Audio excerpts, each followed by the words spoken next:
Hey guys, what's poppin'? Welcome back to another video. My name is Brandon Walls, and today I'm going to be teaching you guys how to hit your first windmill dunk.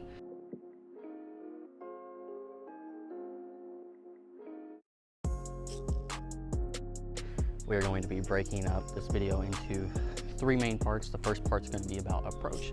The second part is going to be about in the air, and the third approach is going to be about the finish. All three steps are relatively simple.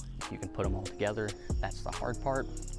So this video is actually going to be pretty short and sweet because there's not too many secrets to it. I just have one thing that I haven't seen anybody else cover, and that's going to be the last thing that we cover in this video, so stay tuned for that. And let's get right into it, starting off with the approach.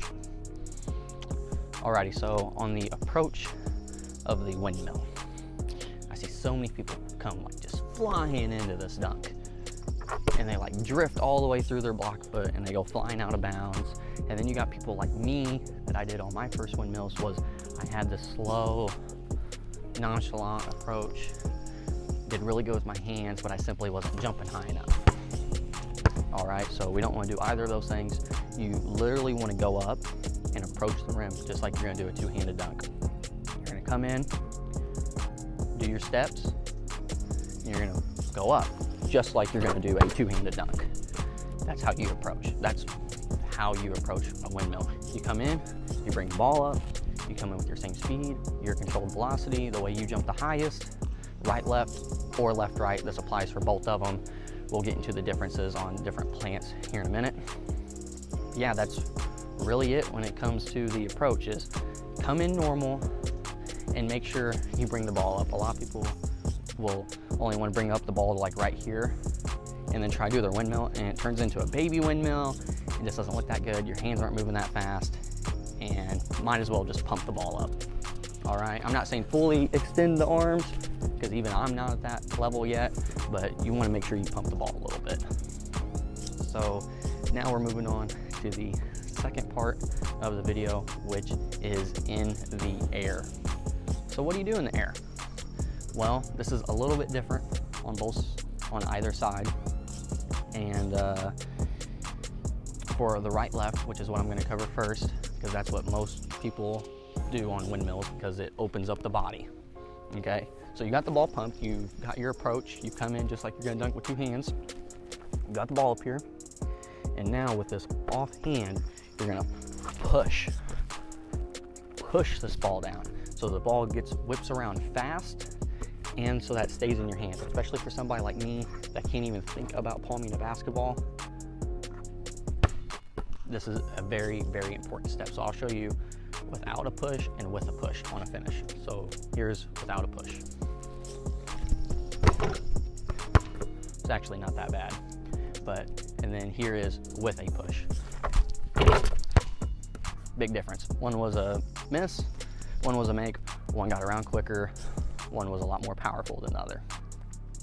So that's what you do in the air. Really make sure you get the ball up and then push and just get this thing around as fast as you can. And whenever you first start doing windmills, you're going to do what a lot of dunkers call a paper mill, which is where you don't pump that high, you don't bring it that low, and it's just kind of looking thing. And that's okay if that's where you start out at. We just want to eventually get some more extension on it, and then eventually get it where you're like Vince Carter in this thing, where you're, going crazy with it. So that's in the air for a right-left approach. Now here's in the air for a left-right. So left-right, it's a little bit harder to do a proper windmill where you bring the ball back because your body is turned this way a little bit and you're kind of fighting yourself a bit. So what I do, because I'm not like Jordan Kilgannon that can do it anyway, I will do what they call like a side mill.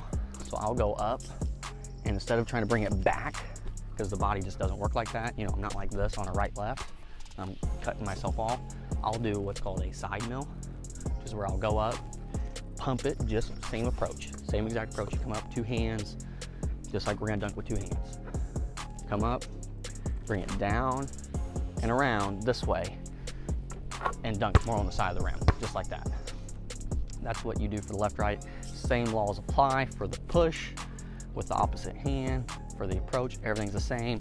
It's just more of a side motion for me instead of a bringing it back motion, which if we're being honest, it's the same motion.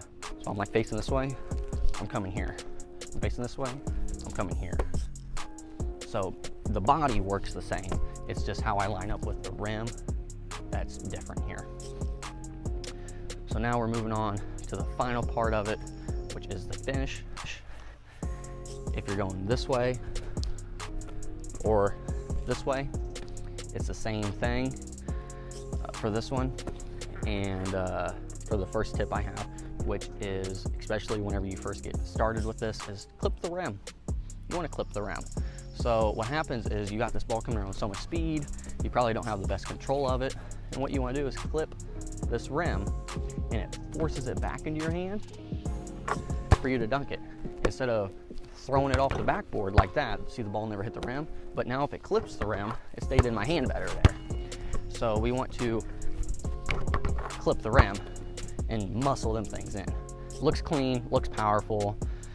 You know, we want to eventually get away from that to where we are just purely throwing the ball through the rim. But especially for your first windmill, I suggest clip the rim. Go for it, see what happens.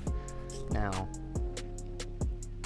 here's my big tip that I've never seen anybody else ever talk about or do, which is, and I think it only applies for the right-left approach, not really the other way. I mean, I guess you could make it work, but this is how I got my first windmill, and this is what I still retreat back to on days where I'm not necessarily jumping my best, and it's how I'm currently working to get my first between the legs, is using the same method, which is, so I come in right, left, you know, you're in front of the rim, instead of like dunking out in front of me, because this is how you're gonna be in the air, your arm out like that, okay?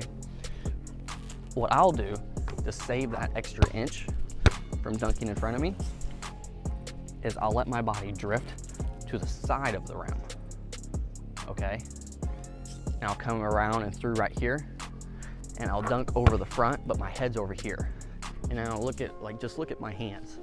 Like, I can get my wrist over right there, but if I'm over here, I'm only getting like half of my hand over. I guess if I really stretch, I can get a little bit more. But, I mean, there's an inch difference from here to here. So, you don't have to jump as high doing that. But again, you want to get to this where you're in front of the rim, you're not clipping the rim, you're not doing any of that. But this is how I got my first windmill, and do it. I mean, I still do it. Come over, drift, let yourself drift over to the side, dunk right over your head. I've never seen anybody consciously do that on purpose, and I've never seen anybody talk about that or teach that or say anything like that. So I think this is some information nobody else is throwing out there for you. So for that, you should like and subscribe and comment. And I hope you guys enjoyed my video.